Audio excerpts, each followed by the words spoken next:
Installé dans la région parisienne depuis 1979, le circuit Carole accueille la 6e étape du championnat de France Superbike qui annonce des courses serrées et cruciales puisque le championnat se termine bientôt. Et aujourd'hui, nous avons le plaisir d'accueillir Mike Di Meglio, pilote en Superbike et CBO Honda. Bonsoir. Bonsoir. Et David Dacosta, qui est pilote en OGP Prémoto 3 et chez BRS. Bonsoir. Bonsoir à tous et Mike, on va commencer par toi parce qu'il me semble que le circuit Carole est un circuit charnière dans ta carrière puisque c'est ici que tu as testé la toute première moto de Grand Prix que tu as essayé. Ah oui, c'est vrai, je l'avais oublié. Déjà, si on revient un peu en arrière, pendant la saison en 2002, c'est ma première saison en 125 et j'avais 14 ans, je battais pas mal de records de piste, j'avais fait une pole avec 1 seconde 3 d'avance, j'ai gagné à Nogaro et bon, j'étais le premier jeune on va dire qui faisait ça. Et donc mes entraîneurs Nicolas Dussage et Alain Bronek ont fait le maximum au Grand Prix de France pour essayer d'avoir une opportunité d'essayer une moto de Grand Prix. Et on est venu ici l'essayer avec le team d'Olivier Léjoie. Et c'est la première fois que j'essaie une moto avec un shifter, avec une moto de Grand Prix. Donc je suis parti et non, ça s'est très bien passé. J'avais roulé plus vite que Masa Ozuma qui faisait la saison. Et le souvenir que j'avais, c'est qu'il m'avait demandé un report en fin de journée. Et je leur avais fait le détail de tout ce que j'avais senti. Et j'avais entendu un bruit de chaîne en fait. Et ce qu'il s'était rendu compte, c'est que depuis le début de la saison, le pilote roulait avec le bras aussi entordu. Et moi, de mes 14 ans, j'avais entendu une pièce défectueuse. Donc ils avaient été assez fans et de là, ils avaient aimé la journée comment c'était passé. Ils m'ont offert l'opportunité d'aller faire la dernière course à Valence et où je finis 3e et qui m'ont ouvert les portes des Grands Prix. Ouais, ça a lancé ta carrière après. Toi, David, tu étais en Super Sport 300 l'année dernière et tu es passé en OGP Prémoto 3 cette année. Est-ce que tu peux nous expliquer les raisons de ce changement? Parce que ce sont deux catégories qui lancent les jeunes. Vu que c'était déjà une opportunité l'OGP que je voulais engager avant la 300, je me suis dit pourquoi pas essayer, vu que pour passer en MotoGP, il faut rouler sur ces motos-là. J'ai essayé quoi. Et comment se passe l'adaptation de la 300 à l'OGP? Au début c'était plutôt compliqué parce que le châssis c'est pas du tout le même. Un châssis de 300 c'est un peu comme du chewing-gum on va dire en sensation, et un châssis de OGP c'est dur quoi, il n'y a pas de mouvement, enfin l'arrière il ne se tord pas ni rien. Donc c'était assez compliqué au début, mais après 2-3 entraînements ça a commencé à aller mieux avec les réglages qu'on a fait et le team a fait un beau boulot sur la moto. Visiblement ça se passe bien parce que tu es premier au championnat aussi. C'est ça. Et pour rouler il vous faut des bonnes motos mais aussi des bons pneus. Alors comment les choisir? C'est le sujet de notre reportage.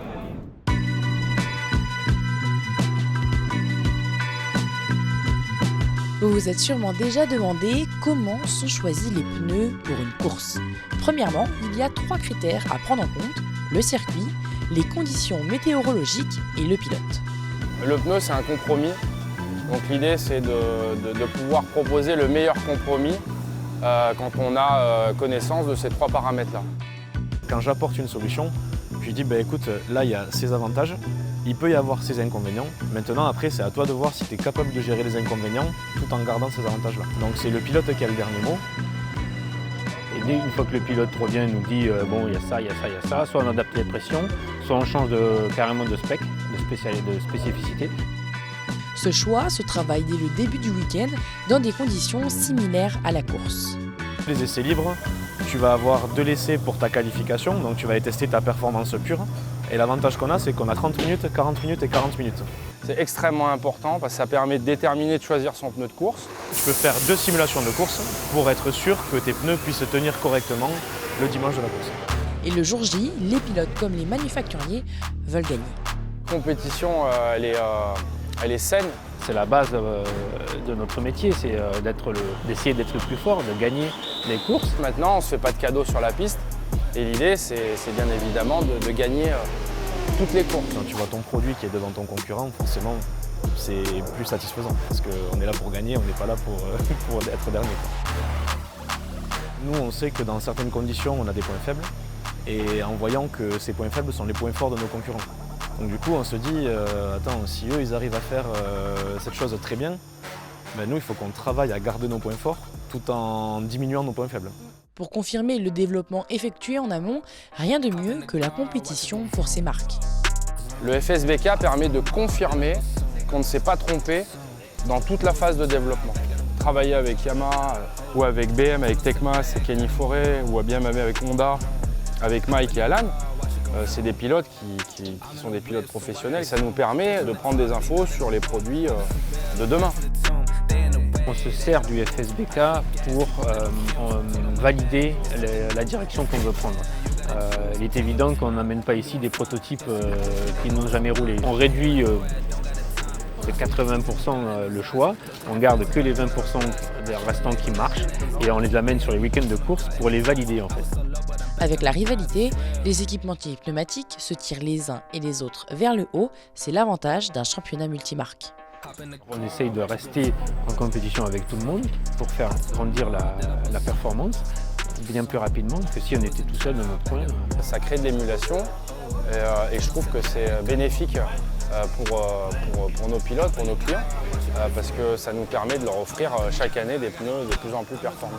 Moi, je suis un compétiteur, donc l'envie de gagner, tu l'as. Et même quand tu es premier, en fait, tu te dis ok, je suis premier, mais il ne faut pas que je me repose sur mes lauriers. Donc il faut que je continue à bosser et à se remettre en question avec l'équipe technique des pilotes pour savoir comment faire pour aller encore plus loin et pour pouvoir continuer à progresser.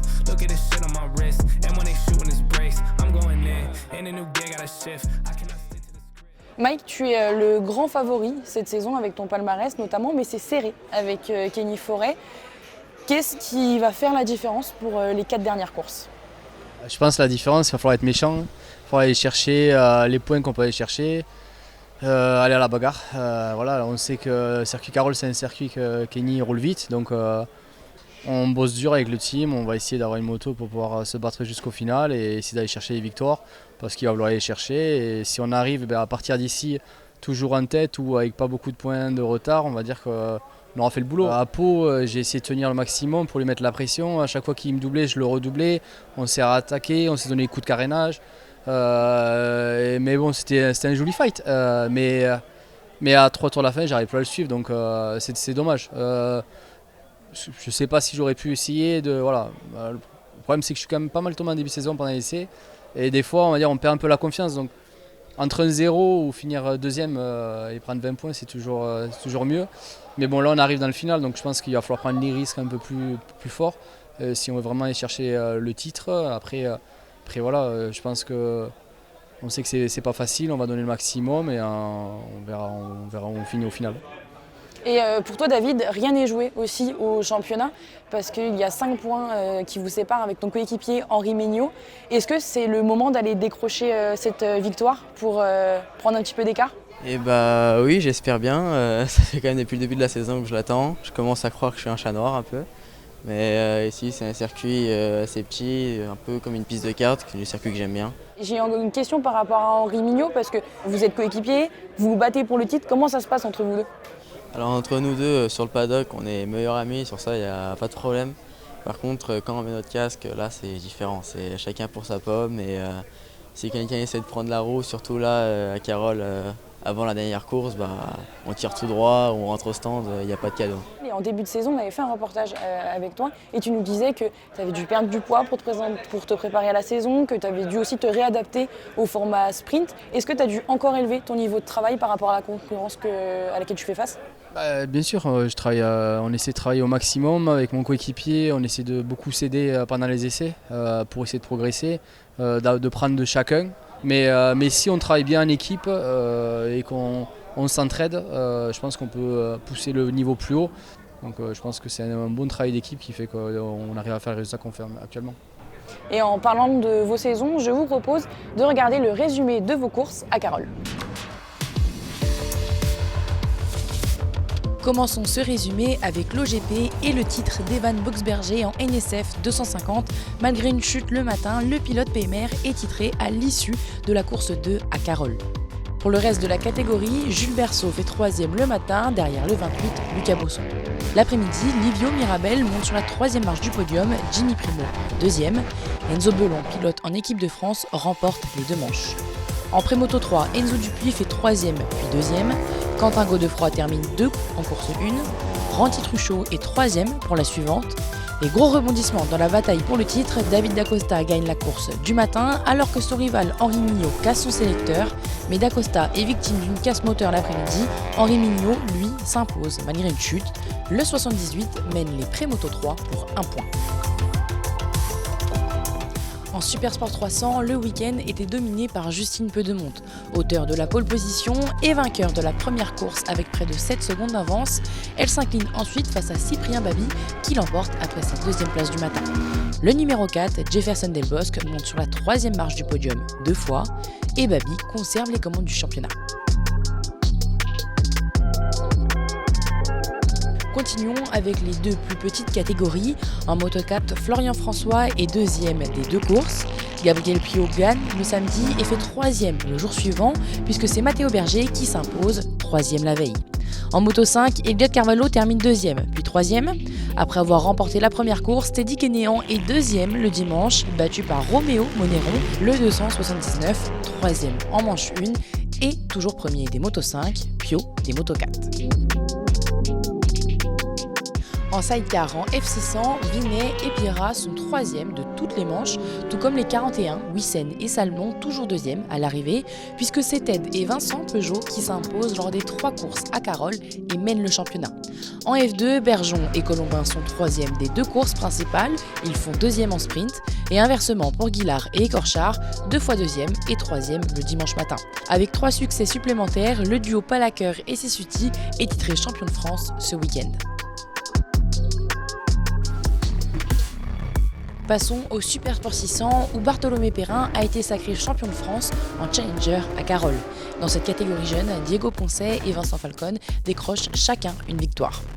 Mathieu Gregorio finit aux portes du podium 2 fois et devant lui, Enzo de la Vega le retient et passe la ligne d'arrivée 3e en course 1. Après une bataille avec Loïc Arbel, le 114 est 2e l'après-midi. Le pilote PMR, 3e de cette deuxième manche, a néanmoins prétendu à la victoire le matin en menant 14 tours, mais termine à la 2e position face à un Johan Gimbert impérial ce week-end. Le 77 remporte les 2 courses et arrive avec 40 points d'avance au Castellet pour la finale. Terminons avec le Superbike où Axel Morin signe son premier top 5 de l'année le matin. Les bons départs de Perolari lui valent une 3e et une 4e place à Carole, tout comme les victoires en Challenger. Alan Tescher, 4e en manche 1, joue aux avant-postes ensuite et monte sur la 3e marche du podium. Après l'erreur et la chute de Jérémy Guarnoni, pourtant dominant, Kenny Forêt remporte la première course, tout comme la 2e, cette fois-ci sur le fil, face à un Mike Di Meglio qui, 2e le matin, tente dans les derniers instants de le passer, mais ça ne suffit pas. Désormais, 9 points les séparent en faveur de Forêt à 2 courses de la fin de saison. Est-ce que, David, tu as envie de changer de nouveau de catégorie pour l'année prochaine ou peut-être de championnat ? Alors l'année prochaine, je vise le TC ou le championnat espagnol, ça dépendra du budget bien sûr. Et sinon, il y a un truc que je mets quand même de côté parce que c'est quand même quelque chose qui n'est pas facilement atteignable, c'est la Red Bull Rookies Cup. J'ai fait mon CV, je leur ai envoyé, j'attends leur réponse et puis on verra bien. Et toi, Mike, tu es revenu en France cette année en parallèle du championnat du monde d'endurance, où tu es champion en titre. Quels sont tes projets de carrière déjà pour 2024 ? Le FSBK toujours ou encore après ? Oui, normalement ça devrait continuer. Après on attend les plannings. C'est toujours un problème de planning, de savoir tant que le planning WC n'est pas sorti. Si je suis absent sur 3 manches en FSBK, on verra si le team accepte que je vienne. C'est toujours Moi si je viens m'impliquer dans quelque chose, c'est le faire à 100%. Donc cette année les dates ont été bonnes, en espérant que l'année prochaine ça puisse continuer. Ça s'est très bien passé cette année avec CBO, en espérant qu'on puisse continuer comme ça l'année prochaine. Très bien, et merci d'avoir été avec nous, c'était un plaisir de vous accueillir. Et on se retrouve du 29 septembre au 1er octobre pour la dernière manche du championnat de France, la finale, et ce sera au Castellet. Salut!